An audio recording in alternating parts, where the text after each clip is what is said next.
Coming up on the next edition of Power and Politics, we look at this week's past presidential debate. How did both candidates do, and what happens next?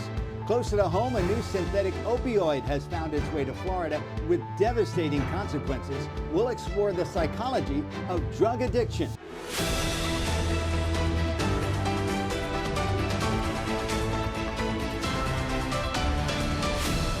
Hello and welcome to another edition of Power and Politics. I'm your host, Frank Cipolla. Power and Politics is a weekly right-down-the-middle look at the top stories affecting the state with a special emphasis on the psychology behind the decisions and issues that affect our lives. I am joined today, as I am every week, by my co-host, longtime practicing psychologist and the nation's Emmy Award-winning political psychologist, Dr. Walt Rossi. Great to be here, Frank. Well, what was the first debate and possibly the last debate of this presidential cycle is now in the books. We start right at the top of the show with regard to that. Boy, this was long awaited. The debate happened. Your thoughts on it? Frank, I'd like to start off by saying what we have said for many weeks about Donald Trump, okay? He is the kind of guy that wants to be the boss. He is the authoritarian personality. That's just not an opinion. That's who he is and who he wants to be. But who was the boss in this debate? It was Harris. She was the boss who pushed everything back on him and put him on defense. And he seemed to struggle mightily. I think that this was really a KO, a knockout punch for her. And I mean, we're here to try to be fair. But I've been a critic. You know, I've been an analyst for the New York Daily News on presidential elections and presidential debates. And I have to say, this is one of the poorest performances I've ever seen by Donald Trump, and one of the best performances because I think Harris came in extremely well prepared and was fluid in her delivery. And I don't think that Donald Trump knew what to do with that. Well, you know, if depending on what all cable news station you watch, you know, Trump won, she won. Those in the middle, at least, seemed to feel as though she had a better night, clearly. His dialogue at times sounded like a campaign speech, and he went on different tangents, but I think she provoked that a lot of the time. I think you're being too polite, Frank. You're a nice guy, you know, you are a nice guy, but you're being too polite because let's be fair. I mean, he did not know how to deal with her, and she threw everything back at him, and she seemed so prepared and so careful in her delivery to strategically attack him. And it really didn't look good. He didn't look presidential. And guess what? She looked like she was kind of an authority person who was in control of the whole debate. You're a psychologist. Tell me what you saw with regard to the body language. And when you have patients, sometimes you're looking at their body language as well. Yeah. Well, the facial expressions will tell you a lot. I mean, she had her hand up and she was looking at him in a certain way. The glances she happened to look, smirking at times. She was smirking a little bit. She looked very bright and sharp. And I saw him being hunched over. You could hardly see the white of his eyes. I mean, he looked like he was frustrated, agitated, angry at times. And I think it was a real problem for him to interact with her. And it showed. And I just have to go off again on what we've said here many times about a winning personality. Mm-hmm. Well, she seemed to be very comfortable in who she is. She was consistent, and she reached out to everyone. She said she wants to reach everyone in America, and she presented herself as a good listener, all the traits that we talk about here when it comes to a personality, a winning personality. But I think she added something else. She added brightness. She added something to this debate where she looked bright and positive about the future, and he looked kind of dreadful and dealing with the past. I thought it was a real contrast, Frank. Let's discuss something where there might be a pitfall here. Kamala Harris already said, let's do another debate. Mm-hmm. I don't think that's a good idea. In your opinion, and in the opinion of nonpartisan debate watchers, this was a win for her. Just take the win and continue over the next 50 days or so and head toward the election. Why run the risk of having another debate and the possibility of messing up closer to Election Day? Well, on this one, Frank, I agree with you 100%. Okay, so you agree. 100%. Right. And let's just say it this way. The debate is over, except for one thing. It's not over. Because clips of this debate are going to be out there, as you know, the media person. So why does she do that? Why does she say, let's do another one? I think it's a psychological game, this whole thing about the debate. And I think it might be a clever move. It's kind of like reverse psychology. I don't think she really wants to do another debate, but she came out first and said she would. I don't think she really wants it. I think it's, again, a little reverse psychology. Put some pressure back on Donald Trump and maybe back out later. That's why you're the psychologist. Thinking. And I'm the co-host. All right. Time now for one of our regular segments, a commentary from Dr. Bart Rossi that we call the Rossi Rant. And Frank, today I'd like to go off again, once again, unfortunately, on guns in America because of the shooting in Georgia. I think that it's time for everyone to realize that we know the profile of the shooter. We know who they are. They're young people who are alone, aloof. They're disappointed in life. They feel like they're on the outside looking in. They've got either drug problems, a history of emotional issues, mental health problems. We know who they are. And we also know that parents are often delinquent in terms of their responsibility. So we need laws. We need background checks, but we need really good background checks. And I've been a former gun owner and pretty big into archery. I certainly am not against the Second Amendment in any way, shape, or form, but I firmly believe that now is the time to take a look at background checks so that we don't have these problems going forward, because we can identify these shooters. And we know who they are, and we need legislation on storage of guns also, so that people who have guns, they can store them properly. We need a lot of legislation that makes sense. Yes, agreed on that as well, so we agree with that. All right, thank you, Doctor. Coming up, former President Trump decides how he will vote when it comes to legalizing recreational marijuana in Florida, and his decision is in direct opposition to what Governor DeSantis is calling for. All of that when Power and Politics continues. Welcome back to Power and Politics. I'm Frank Cipolla, joined by clinical and political psychologist Dr. Bart Rossi. One of the more controversial amendments on the ballot in Florida this November is Amendment 3, which would legalize the recreational use of marijuana. Governor DeSantis is asking Floridians to vote no, but former President Trump, who is now a resident of Florida, says he will be voting yes. Is this just a disagreement, or is this a political disagreement? It's political strategy, Frank. Okay. Okay. It's about optics, and the former president wants to look a little bit more moderate. He is not too happy with the way these amendments are going. He would rather not have them on the ballot, but he has to including the abortion amendment. Yes, he's been all over the map on that. But on this one, he said he's for the marijuana amendment. I think that kind of makes him a little bit more moderate. More approachable in terms of some voters moving towards him, perhaps because he's a more moderate person. I think there's a little psychology there where he wants to present himself as for something that's kind of a progressive move. You know what I find interesting? Ron DeSantis got the big thumbs up from Donald Trump when he ran for governor. You could say that Ron DeSantis is a product of Trump's largesse. Right. And now here we are all these years later, and they can't seem to agree on anything. It seems like the governor, and we've talked about this before, has taken a very, very strong right road. He wants to go more to the extreme right wing of the party, and maybe he feels that he can control that right wing of the party in the near future for himself. That's the political game that I see here. All right. Also making news in the state, medical professionals at the University of Florida are warning of a new deadly drug spreading in north central Florida. It is a synthetic opioid that is said to be stronger than morphine. Now, doctor, can you explain, and this is a good time to talk about this, the psychology of addiction? There seems to be always another drug that's even more dangerous. Yeah, well, Frank, a lot of times today when people become addicted, especially when it comes to opioids, okay, there are two major factors.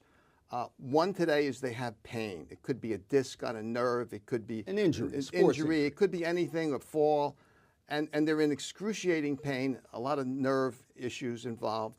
And at the same time, they may be agitated, depressed, they have family problems. So a combination of some mental health issues, some that we all experience, agitation, some frustration. And I'm sure you've seen all of that. You have those two combinations, and then you take Percocet, Vicodin, OxyContin, or heroin, and what happens? The pain subsides, and also in your head, you feel better. very easy under those circumstances to really crave that drug and want that drug because you become dependent. And the word today is dependency. You know, we always use the word addiction, but what happens is, realistically, you become dependent on these drugs because without them, you're going to have the pain come back and you're going to get more frustrated. So the addiction is there, and it could happen to anybody, really. It could happen to any of us. And we see that happen. Yeah, it's not that people become addicted because they want to take this drug and just get high and feel great. Some people, but that doesn't account for most addictions. It's more about what I just said in terms of those two factors of mental health issues that we all could experience and pain. Is it safe to say once you get rid of that pain and that feeling, if it doesn't go away as quickly, you're looking for the next good high? And maybe this is where the synthetic opioid comes in? It could be much more dangerous. However, people who are desperate for relief would go to that. There's a lot of things that can be done in terms of treatment, but we're certainly not there yet in Florida. If you need help, you can find it. Yeah. And if you're focused, you can get off this. That's right. And with the right treatment, good things could happen. Okay. The Florida Department of Environmental Protection this week has also fired the whistleblower who exposed plans by Governor DeSantis to place hotels, golf courses, pickleball, and tennis courts in state parks. James Gaddis was terminated for what was called conduct unbecoming a public employee. It sounds nice, but it was political. Yes, it was political, and as we had said here, money-based, in my view. This smacked of money, like golf courses and public parks and pickleball courts. What people really don't want there is what the governor wanted. And DeSantis got a lot of blowback about this. It was one of his biggest high-profile losses with regard to the state legislature, so somebody had to take the fall. Yeah, he got so much pushback that he almost immediately changed direction on something that he really wanted. He wanted these, these actions. Do you think it was money to generate revenue, or did he want to expand the amenities for Floridians out there? Neither of those. I think he wanted to have some political input on this, and he would have developers and folks who would be behind him, who ultimately would help him with his campaign down the road. I know that may sound very sinister on my part, but this is the way a lot of politicians operate. They do favors today, and then they want something in return later. So that's what I'm thinking. So your view is, I'll help you guys out now. When I run for president Yes. in 2028, you'll help me. Yeah. That's very cynical. Yeah. And maybe accurate. The psychology there, I think I'm right about that, but it happens all the time in politics, as we know. All right, we're going to take a quick break. When we come back, the wacky weather in Florida takes center stage as we look at who was up and who was down this week in a segment we call Sunshine or Showers, when power and politics continues. Welcome back. The weather in Florida can change in a moment. In fact, Dr. Rossi, I think I told you the story. I might not have. I don't know. I was headed to the community pool. Sunny day this week. Okay. I got into the pool. It started raining. There was not one cloud in the sky except for one that was 10 miles away. And somehow it found me. So every week what we do is see who enjoyed the sunshine and who, like me, got rained on. Now, do you mean that you deserved the showers? No, I didn't say that. Okay, all right. So we see who got the sunshine this week, who was rained on, Okay. in a segment we call Sunshine or Showers. So for this week at least, who is in the sunshine? Well, Frank, I'd like to put the Biden administration and their move to have mental health parity. I think that Republicans, Democrats, Independents will all agree on this. Maybe some don't want to come out for it, but basically it means that insurance companies need to cover mental health at the same level that they cover everything else, physical health. That is, if you have a broken arm or you have a back problem, you also need to cover mental health issues, depression, agitation, learning problems with kids. You need to cover mental health equally. And this is really necessary. I think it should have happened earlier, but it's a great move by the administration. I think it probably would get a lot of nonpartisan support. And I'm very happy as a psychologist, actually, that this has taken place. All right, so the Biden administration is in the sunshine for you this week. For mental health parity. All right, great. And similarly, who do you have now for sunshine? You know, I am going to put all those fine folks who work really hard. We see them every day. They're behind the counter, they're at hotels, they're working hard, because the minimum wage is going up in Florida this month. At the end of the month, it will be $13, the minimum wage, on its way to $15 in 2026. It's going to be a little higher for people who accept tips in restaurants and so on. But, you know, those are the people we see every day. Yes. They're working hard, and there should be a minimum wage that's livable. We're not living in the 1970s or 80s where you made $3.50 an hour and that was enough. You know, a lot of homes, there's housing issues, inflation, and so on. So I'm going to put the state legislature, and I'm going to put the fine folks who work behind the counters and do all the work that's out there, because they're getting a raise this month on September 30th to $13 an hour. They are in the sunshine. Good sunshine. I like it. All right, well, with every sunshiny day, you saw me at the pool today. I'm in there the other day. I was in there. It started raining on me. Who's in the showers this week for you? Well, Frank, actually, I'm putting the Florida legislature in the showers. I don't think this has ever happened before. I'm putting them in the showers because of all of these laws that they've passed against immigrants here, and non-citizen immigrants. By the way, 1 out of every 10 Floridians is a non-citizen immigrant, okay? And what's happened, there's so many rules and regulations going against them. Like if they fall down and they need to go to the hospital, they may have to reveal that they don't have coverage. It just seems to me that we're going against too many people here in Florida who help us and support us and make our lives better. So I really think that they ought to take another look at these laws. Interesting. Against immigrants here. Yep. And for you, who do you have in the now? showers? In the showers. I was going to put the Miami-Dade police in the showers this week, and then I looked at the video involving Tyreek Hill. I don't know if you heard this or not. He was on his way to play a game in Miami. He was pulled aside alongside the road, eventually taken out of the car, handcuffed, put on the ground. I looked at the video a couple of times, and it's clear that Tyreek Hill was not listening to the police. They said, lower your window, come out of the vehicle, and he just wasn't listening. So I'm putting Tyreek Hill in the showers this week, and I'm putting the Miami-Dade Police Department in the quasi-sunshine, because they were just doing their job, and I think he wasn't listening to what they were telling him to do. I think the whole incident could have been handled differently. Much better. Though. Yeah, could have been handled probably on better. both sides. Yeah. Okay. We're going to take a break. When we come back, a commentary by yours truly titled, Let's Be Frank, When Power and Politics Continues. Welcome back. Among the debate analysis and nonstop political punditry this past week, some of us may have forgotten a somber anniversary. This past Wednesday was the 23rd anniversary of the terrorist attacks on the World Trade Center and the U.S. Pentagon. As a reporter in New York City at that time, I covered the 9/11 attack on those majestic buildings. It is a day I, and I'm certain every one of you, remember distinctly.